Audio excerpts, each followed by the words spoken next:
ఒక గిన్నెలోకి 1 కప్పు మినపగుళ్ళు, 2 కప్పుల రాగులు, 1 కప్పు బియ్యం యాడ్ చేసుకొని, వాటర్ పోసుకొని నీట్‌గా వాష్ చేసుకోవాలండి.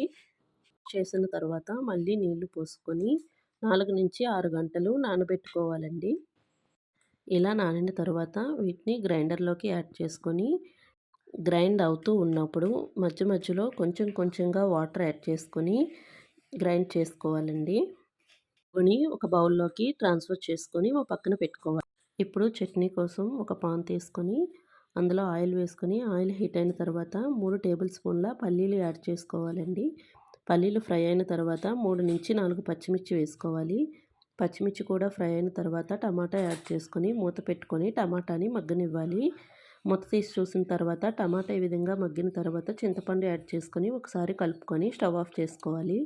ఇవి చల్లబడిన తర్వాత మిక్సీ జార్‌లోకి ట్రాన్స్‌ఫర్ చేసుకొని ఇందులోకి 1 టీ స్పూన్ దాల్పప్పు యాడ్ చేసుకొని, అలాగే గుప్పెడు వెల్లుల్లి రెబ్బలు కూడా వేసుకొని, రుచికి సరిపడా ఉప్పు వేసుకొని, ఫైన్ పేస్ట్ లాగా గ్రైండ్ చేసుకొని తాలింపు పెట్టుకొని ఇడ్లీతో గానీ, దోసతో గానీ సర్వ్ చేసుకోవచ్చండి. అంతే అండి. ఎంతో టేస్టీగా ఉండే రాగి ఇడ్లీలు, దోసలు రెడీ. ఈ వీడియో కనుక మీకు నచ్చినట్లయితే లైక్ చేయండి. Thank you for watching.